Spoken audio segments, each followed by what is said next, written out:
السلام علیکم. Welcome to Classic Entertainment channel. امید ہے آپ سب خیر خیریت سے ہوں گے اور آپ کا دن بھی اچھا گزر رہا ہوگا. میں طوبیٰ کامران لے کر آئی ہوں آپ کے لیے ناول اے دل ٹھہر جا کی ایپیسوڈ 15. اس کو تحریر کیا ہے کمل اکرم نے. لیکن ایپیسوڈ سٹارٹ کرنے سے پہلے میری آپ سے ہمیشہ کی طرح ایک ہی ریکویسٹ ہے کہ اگر آپ نے ہمارے چینل کو سبسکرائب نہیں کیا تو جلدی سے سبسکرائب کر دیجیے اور بیل آئیکن کو بھی پریس کر دیجیے تاکہ ہمارے اس چینل پہ آنے والے ایسے ہی مزے کے اور انٹرسٹنگ ناولز آپ کو سب سے پہلے پڑھنے یا سننے کو ملیں. تو چلیں اب شروع کرتے ہیں. اے دل ٹھہر جا ایپیسوڈ 15. اب اسے کیا بتاتی کہ اس کا دل اپنی منمانیاں کرنے لگا ہے اور اس کی ایک نہیں سنتا.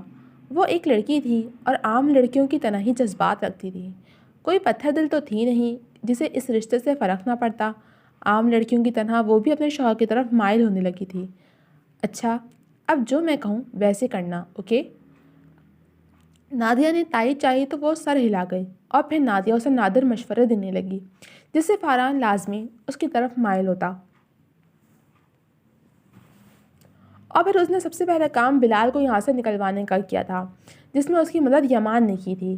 اس نے یمان کو فون کر کے کہا تھا کہ وہ کوئی بھی بہانہ بنا کر بلال کو کام سے ہٹا لے اور یمان نے اگلے ہی دن بلال کو واپس بلا لیا تھا فاران سے یہ کہہ کر کہ اس کے گھر والے اسے واپس بلا رہے ہیں. فاران نے یمان کو کوئی اور ملازم ڈھونڈنے کا کہا تھا جس پر وہ حامی بھر گیا تھا. یہ الگ بات تھی کہ اب وہ اس کے لیے ملازم نہیں ڈھونڈنے والا تھا. بلال کے جانے کے بعد نازی نے گھر کی ساری ذمہ داری سنبھال لی تھی. یونیورسٹی جانے سے پہلے عائشہ بیگم فاران اور اپنے لیے ناشتہ تیار کرتی اور پھر فاران کے جانے کے بعد یونیورسٹی چلی جاتی. فاران اسے اپنے ساتھ نہیں لے کر جاتا تھا نہ ہی واپس لاتا تھا. تبھی وہ لوکل ہی جاتی تھی. واپسی پر وہ خود ڈنر تیار کرتی. وہ آہستہ آہستہ فاران کے سارے کام خود کرنے لگی تھی تاکہ فاران کو محسوس نہ ہو.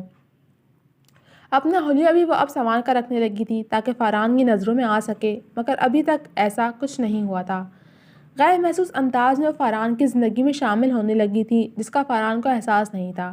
اس کا رویہ نازلی کے ساتھ اجنبیت بھرا تھا لیکن وہ اس پہ خوش تھی کہ فاران اسے اپنے کام کرنے پر ٹوکتا نہیں تھا. گھر آنے کے بعد فاران کچھ دیر عائشہ بیگم کے پاس بیٹھتا اور پھر آرام کر کے یونیورسٹی کے لیے لیکچر تیار کرتا.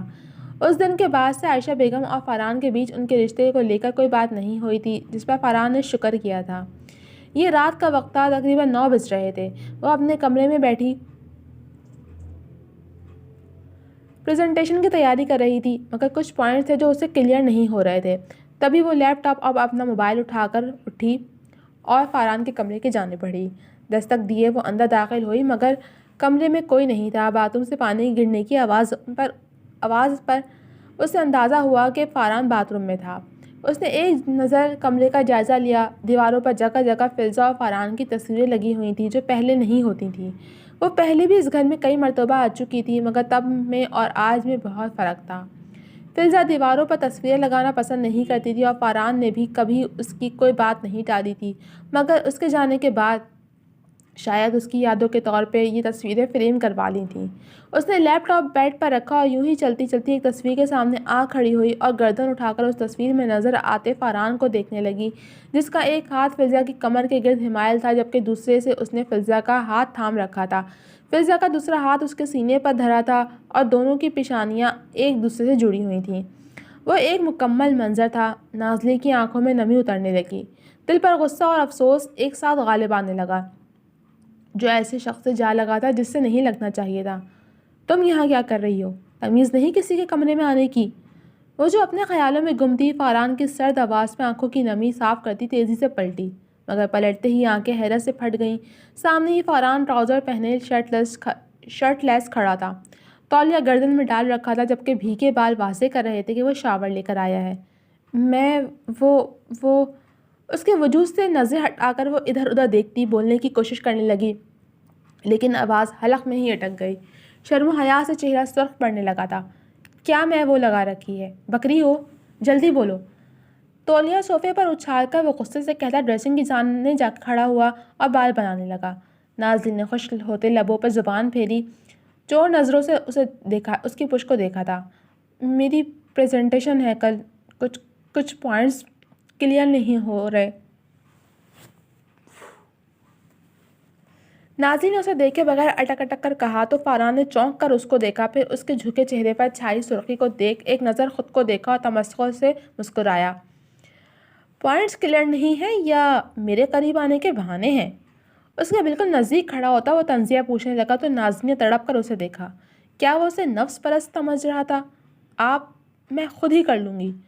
کچھ سخت بولتے بولتے وہ رکی اور بیڈ سے لیپ ٹاپ اٹھانے کو جھکی جب فاران نے اسے بازو سے دبوچے اپنی طرف کھینچا کہ وہ اس کے سینے سے جا ٹکرائی۔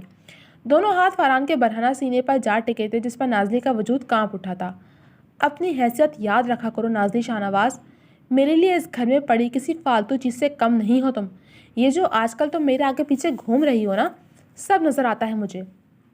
وہ اس کے وجود پر ایک نگاہ ڈالتا اسے جھٹک کر الماری کی طرف بڑھا، جبکہ اپنی توہین پر اس کی آنکھوں میں آنسو امڑ آئے جو گالوں پر بہہ نکلے تھے۔ فاران الماری سے شرٹ نکال کر پہن رہا تھا۔ اس کے مڑنے تک نازلی نے اپنے آنسو صاف کرتے لیپ ٹاپ اٹھا لیا اور کمرے سے باہر جانے لگی۔ وہ فاران سے مزید ذلیل نہیں ہونا چاہتی تھی۔ اس نے سوچ لیا تھا کہ اب وہ نادیہ کے مشوروں پر مزید عمل نہیں کرے گی، ورنہ فاران یہی نہ کہہ دے کہ وہ اسے اپنی اداؤں سے بہلانے پھسلانے کی کوشش کر رہی ہے۔ واپس آؤ۔ وہ ابھی دروازے تک پہنچی تھی جب فاران کی سخت آواز پر اس کی طرف پلٹی۔ میں اس گھر میں ایک فالتو شے کی سی حیثیت رکھتی ہوں اور فالتو چیزوں کو اہمیت نہیں دیتے، نازلی تلخ لہجے میں کہتے فوراً کمرے کی دہلیز پار کرنے لگی تو اس کا فون گنگنا اٹھا۔ بولو حاتم۔ وہ فون کا کال ریسیو کرتی فون کو کان سے لگاتی ہوئی بولی تو فاران جو دروازہ بند کرنے اس کے پیچھے آیا تھا تیزی سے باہر نکلا۔ اس وقت تو میں نازلی حاتم کی بات کا جواب دینے لگی تھی جب فاران نے اس کے قریب پہنچتے ایک جھٹکے سے اس کا فون جھپٹا۔ نازلی اس وقت اپنے شوہر کے ساتھ مصروف ہے حاتم، اور تم تو جانتے ہی ہو کہ رات کا ٹائم ویسے ہی بھی میاں بیوی کا سب سے پریشیس ٹائم ہوتا ہے۔ امید ہے کہ آئندہ تم ایک رومانٹک کپل کو ڈسٹرب نہیں کرو گے۔ ایک ایک لفظ پر زور دے کر بولتا فاران فون بند کر کے نازلی کی طرف پلٹا جو غصے سے اسے گھور رہی تھی۔ آپ کی ہمت کیسی ہوئی ایسی گھٹیا بات کرنے کی؟ وہ غصے سے غرائی تھی۔ ایک طرف وہ کسی فالتو شے کی طرح تھی تو دوسری طرف وہ دوسروں کے سامنے یوں ظاہر کر رہا تھا جیسے وہ ایک ہیپی کپل ہو۔ نازلی تو اس کے دوکھلے پن پہ اشتعال میں آ گئی تھی۔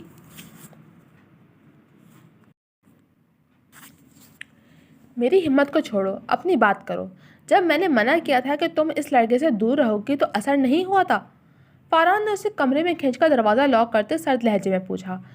میں آپ کے کسی سوال کے جواب دہ نہیں ہوں اور نہ ہی آپ مجھ پر کوئی حق رکھتے ہیں، وہ تڑک کر کہتی پلٹنے لگی تو فاران نے اس سے لیپ ٹاپ چھین کر بیڈ پر پٹکتے اسے بازو سے دبوچا۔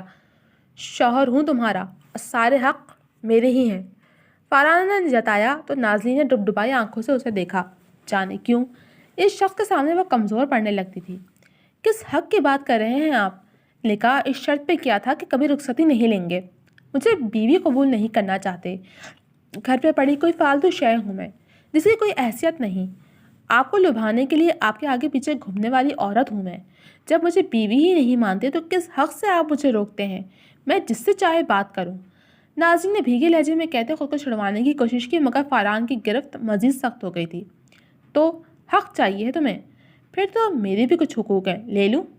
فاران نے اسے بیڈ کی طرف دھکیلا تو وہ اوندھے منہ بیڈ پر گر گئی۔ فاران، نازلی تیزی سے سیدھی ہوتی اسے دیکھنے لگی جو اب ایک گھٹنا بیڈ پر ٹکائے اس پر جھکایا تھا۔ حق کا پوچھ رہی تھی نا، وہی بتانے لگا ہوں۔ نازلی کے خوف سے پھٹی پھٹی آنکھوں میں دیکھتا وہ اس کا جبڑا دبوچ گیا تھا۔ ایک طرف آپ ہی سے اتنی محبت ہے کہ ان کی جگہ ان کی بہن کو بھی نہیں دے سکتے، اور ایک طرف انہی کی بہن کے ساتھ زبردستی کر رہے ہیں۔ اسے اپنے چہرے پر جھکتا دیکھ کر وہ کرب زدہ لہجے میں بولی تو فاران نے اس کا جبڑا چھوڑتے اس کے بال دبوچے۔ تمہیں ہی حق چاہیے تھا جو دے رہا ہوں تاکہ کسی اور سے امیدیں نہ پالو، فاران نے سرد لہجے میں کہا تو کئی آنسو نازلی کی آنکھوں سے گر کر بے مول ہو گئے۔ میں غلط تھی کہ میرے رویے سے آپ کا رویہ بھی ٹھیک ہو جائے گا۔ مجھے جو لگتا تھا کہ جس طرح ہمارے بیچ نکاح کا بندھن میرے دل میں اس رشتے کو نبھانے کی چاہ پیدا کر گیا ہے، ویسے ہی آپ کے دل میں بھی اس رشتے کا کچھ احترام پیدا ہوگا۔ میں غلط تھی جس نے اپنے دل کے بدلتے جذبات کو قابو میں نہیں رکھا اور ایک ایسے انسان کے ساتھ اپنی ساری زندگی گزارنے کا سوچا جو مجھے انسان بھی نہیں بلکہ ایک فالتو چیز سمجھتا ہے۔ میں غلط تھی کہ آپ بدل جائیں گے، بلکہ آپ تو مجھے کمزور نفس کی مالک سمجھ پہ رہے ہیں جو آپ سے تعلق قائم کرنے کو مری جا رہی ہے۔ تف ہے مجھ پر اور میرے اس دل پر جس میں آپ کے لیے محبت جاگی۔ بے بس بھیگے لہجے میں کہتی وہ اسے دھکا دے کر اٹھ کھڑی ہوئی اور کمرے سے نکلتی چلی گئی۔ پیچھے وہ اس کے لفظ پر غور کرتا حیرت کے تھا گہرائیوں میں ڈوب گیا تھا۔ نازلی اسے محبت کرتی تھی، یہ بات اس کے لیے شوق سے کم نہیں تھی۔ وہ وہیں بیڈ پر ڈھہ سا گیا تھا۔ نازلی کا ہر لفظ اس کے کانوں میں گونجتا اس کو بتا رہا تھا کہ اس نے نازلی کے ساتھ ٹھیک نہیں کیا۔ اچانک اس کے ذہن کے پردے پر فلزا کی ایک بات لہرائی تھی جو اسے مزید شرمندگی کی گہرائیوں میں گرا گئی تھی۔ تمہیں دنیا میں سب سے زیادہ محبت کس سے ہے لزا؟ فرحان نے فلزا کا ہاتھ تھامتے پوچھا تھا۔ میں اس دنیا میں سب سے زیادہ محبت ضلع سے کرتی ہوں فرحان، فلزا نے نرمی سے کہا تو فرحان نے خفگی سے اسے دیکھا۔ مجھے لگا تھا تم رومانوی انداز میں میرا نام لوگی۔ ہاں، میرا معصوم سا دل توڑ دیا، فرحان نے دل پر ہاتھ رکھتے بے چارگی بھرے انداز میں کہا تو وہ کھلکھلائی۔ آپ میری زندگی کے ساتھی ہیں فرحان، جن سے میں بے حد محبت کرتی ہوں، لیکن نازلی میری بہن نہیں، میری بیٹی ہے، میری اولاد کی طرح ہے وہ، جسے میں نے اپنے ان ہاتھوں میں پالا ہے۔ اور ایک ماں دنیا میں سب سے زیادہ محبت اپنی اولاد سے کرتی ہے۔ اس کی تکلیف میری تکلیف ہے فرحان۔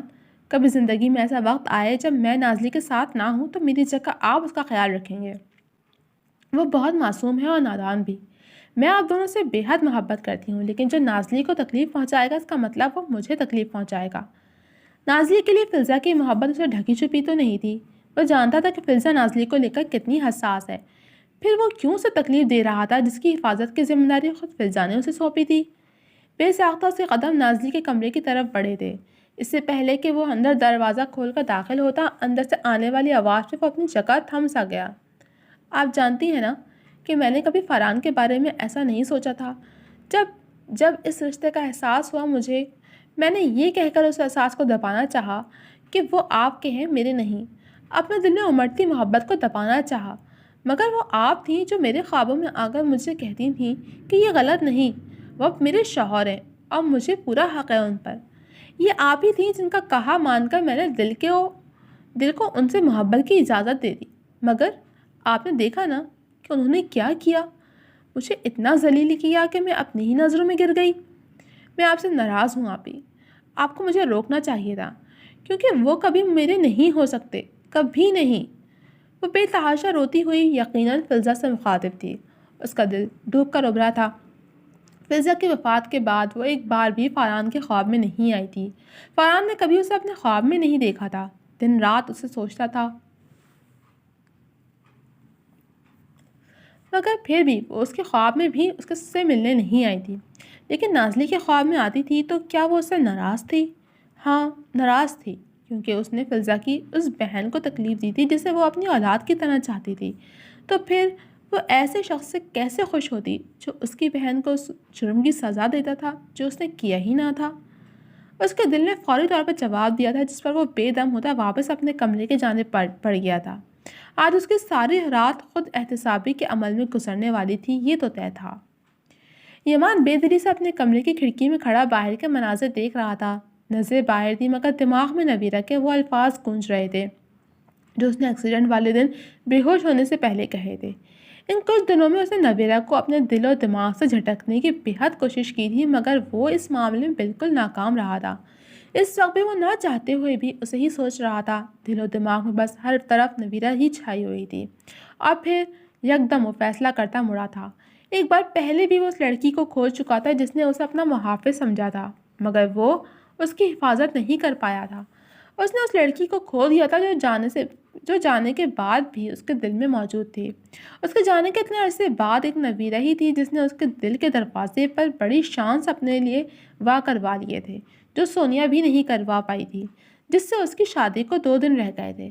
اس بار بھی وہ تہی دامن نہیں رہنا چاہتا تھا، وہ نویرہ کو اپنا لینا چاہتا تھا جس نے اسے اپنا محافظ کہا تھا۔ اپنی منقوحہ کا مان تو نہیں رکھ پایا تھا، مگر نویرہ کو اپنا کر وہ ساری زندگی اس کا محافظ بن کر رہنا چاہتا تھا۔ اس نے سوچ لیا تھا کہ وہ سونیا کو انکار کر دے گا، پھر چاہے جو بھی ہو۔ اب وہ اپنے دل میں پلتے جذبات کو مزید نہیں تپا سکتا تھا۔ گاڑی کی چابی اٹھا کر وہ باہر آیا جہاں لاؤنج میں انوار صاحب بیٹھے نیوز دیکھ رہے تھے۔ کہاں جا رہے ہو برخوردار؟ انوار صاحب نے اسے باہر نکلتے دیکھ کر پوچھا، یمان کا صرف سادگی سے نکاح ہی ہونا تھا، تبھی کوئی خاص تیاری کرنے والی نہیں رہتی تھی۔ ہاں، ولیمہ وہ دھوم دھام سے کرنے والے تھے، نویرہ کو لینے۔ یمان نے ان کی طرف پلٹتے جواب دیا تو انوار صاحب نے بغور اس کا چہرہ دیکھا جو اندرونی خوشی سے جگمگا رہا تھا۔ اس سے پہلے نویرہ کے ذکر پر انہوں نے اسے اس قدر پرجوش ہوتے نہیں دیکھا تھا۔ ملازمہ کو لینے جاتے وقت اتنی خوشی؟ انوار صاحب نے اس کے سابقہ رویے پر طنز کیا۔ ملازمہ تو نہیں ہے وہ، آپ تو بیٹی کہتے تھے اسے۔ یمان نے برا مناتے ہوئے پوچھا تو وہ مزید حیرت کا شکار ہوئے۔ میری تو وہ بیٹی ہی ہے، مگر تمہارے لیے ملازمہ تھی شاید، بھول گئے ہو تم۔ انوار صاحب نے جتاتے لہجے میں یاد دلانا چاہا تو وہ شرمندہ سا ہوا۔ رات گئی بات گئی، آج میں اسے لینے جا رہا ہوں۔ یمان نے کچھ دیر کی شرمندگی کے بعد پھر اس سے کہا، وہی تو پوچھ رہا ہوں، اتنی خوشی کی وجہ؟ انوار صاحب نے سنجیدگی سے پوچھا تو وہ بالوں میں ہاتھ پھیرتا انہیں دیکھنے لگا۔ میں اسے ہمیشہ کے لیے لینے جا رہا ہوں دادا، اب وہ ہمیشہ آپ کی بیٹی۔ اور یمان کہتے کہتے رکا اور انوار صاحب کو دیکھا جو اسے دیکھ رہے تھے۔ اور انوار صاحب نے اسے بات ادھوری چھوڑتے دیکھ کر پوچھا، اب میری بیوی بن کر اس گھر میں رہے گی۔ یمان نے ان کے سر پہ دھماکہ کیا تو وہ حیرت سے گنگ اسے دیکھتے رہ گئے۔ اور سونیا؟ انہوں نے حیرت سے نکلتے ہوئے پوچھا۔ اسے میں سمجھا لوں گا، لیکن میں اسے شادی نہیں کر سکتا، یمان نے کہا اور پھر باہر کی جانب بڑھ گیا۔ اور نویرہ سے شادی کی وجہ؟ انوار صاحب کے سوال پر وہ رکا مگر پلٹا نہیں۔ محبت نامی بلا یمان احمد کو لاحق ہو گئی ہے دادا، یمان نے زیر لب مسکراتے ہوئے کہہ کر باہر کی طرف قدم بڑھائے، جبکہ انوار صاحب کے ہونٹ بھی مسکراہٹ میں ڈھلے تھے۔ جی تو جناب، کیسی لگی آپ کو یہ ایپیسوڈ؟ امید ہے پسند آئی ہوگی۔ کمنٹ سیکشن میں اپنی رائے کا اظہار ضرور کیجیے گا۔ جلد ملوں گی آپ سے اگلی قسط کے ساتھ، تب تک کے لیے اللہ حافظ۔